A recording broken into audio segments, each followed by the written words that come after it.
Hi everyone, hope everyone is doing fine today. Here's Abdul, and today we have another unboxing and the first impression video. If you're new to this channel, I basically get watches either sponsored or through Amazon, through try before you buy, or buy them right up from multiple sources. I always leave a link in the description below, so be sure to check the description out. And I unbox them, review them, give my first impressions, compare videos, watches with each other, and hopefully help you with your buying decision. So today I have a Seiko, and actually an automatic Seiko, and one of these watches that is the perfect starter watch. So, oh, a box inside the box. Okay, who could have expected that? Oops. So here is the catalog.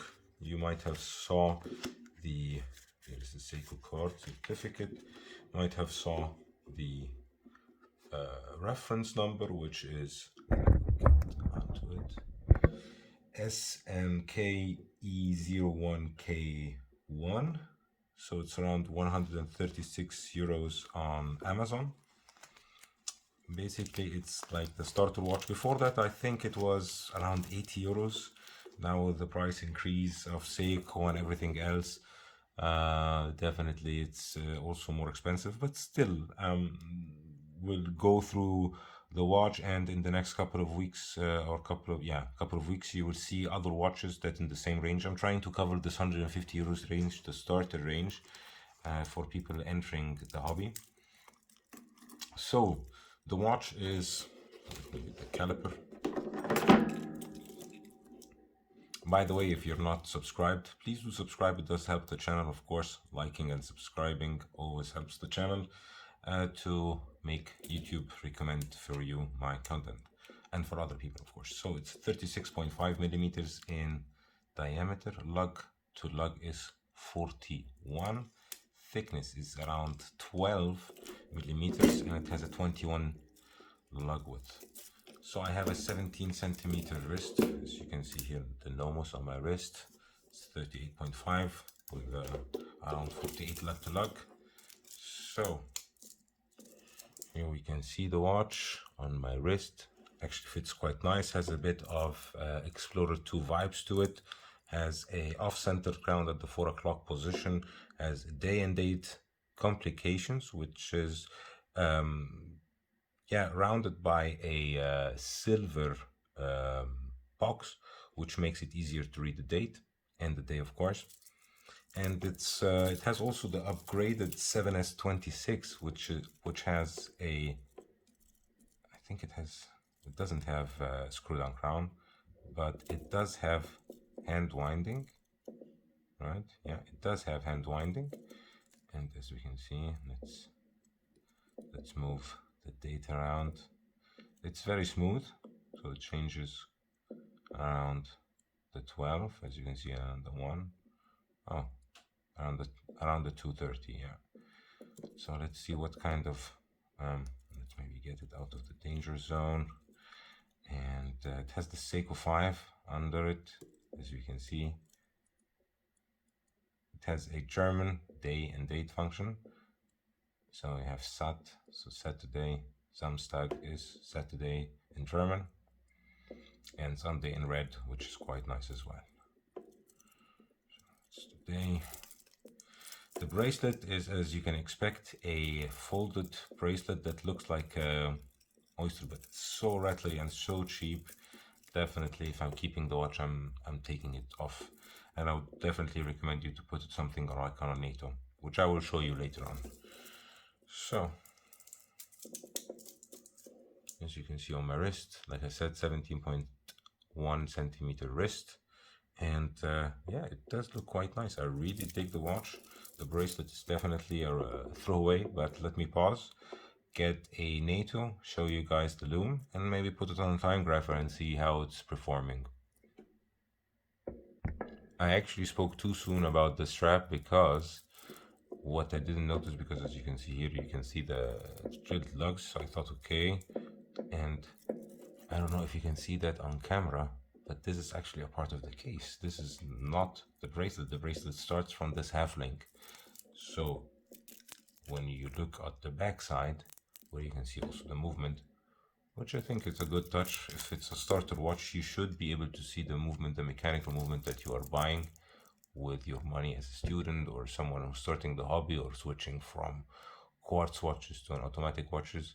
The fascination of having this mechanical movement that creates energy and keeps time at the same time. Show you the date, the day. Oh, sorry about this zoom. Anyway, so I wanted to put it on a strap, but now I don't think I'll be able to put it on a strap because I don't have any kind of small strap that it's that small. I think you just have to live with the strap, with this bracelet, if you're buying the watch.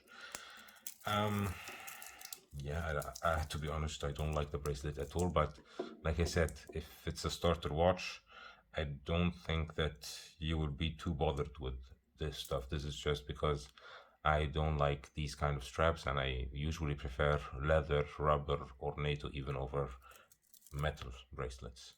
So let me put the watch on the timegrapher, the 7S26, which is 21 joules, has 24 hours of power reserve.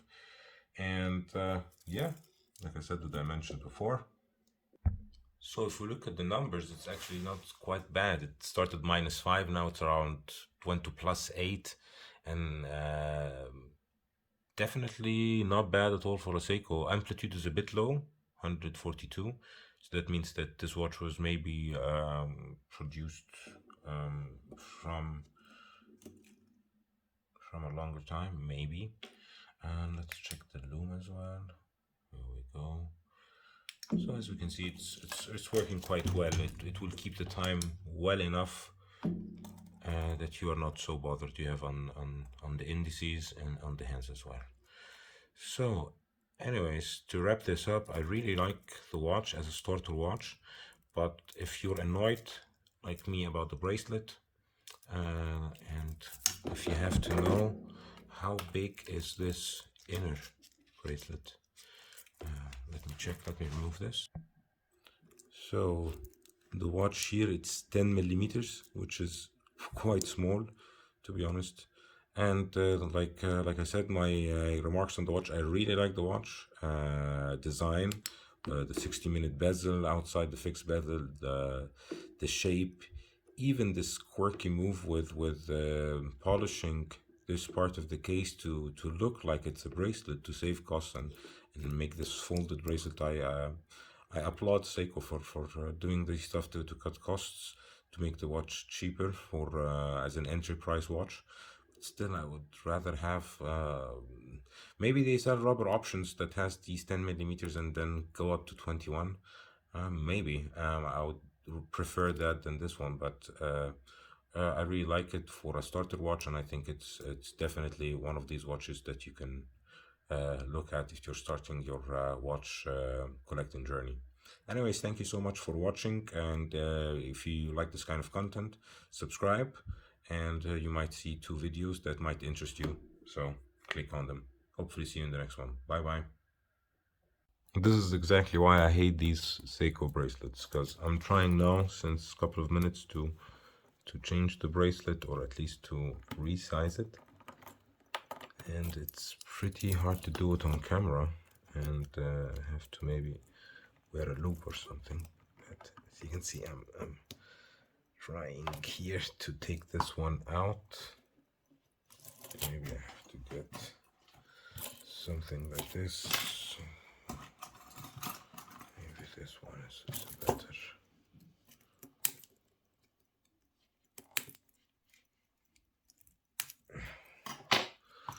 As you can see, it's pretty hard even for me, which I don't do this for a living, of course, but it's my hobby and I like to do it. So I think for a starter watch, which I think this is, I'll give you a look at the movement as well. Maybe in the video you didn't see it that much, so I will add this part at the end, so whenever you hear bye everyone, hope you're watching this afterwards, hope you didn't close the video. And as you can see here, we have this small spring bar is holding the whole watch. That's what I'm talking about, that it's not secure at all.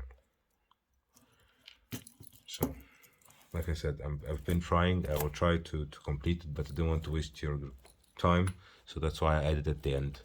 Anyways, thank you again for watching, and hopefully subscribing and liking the video as well.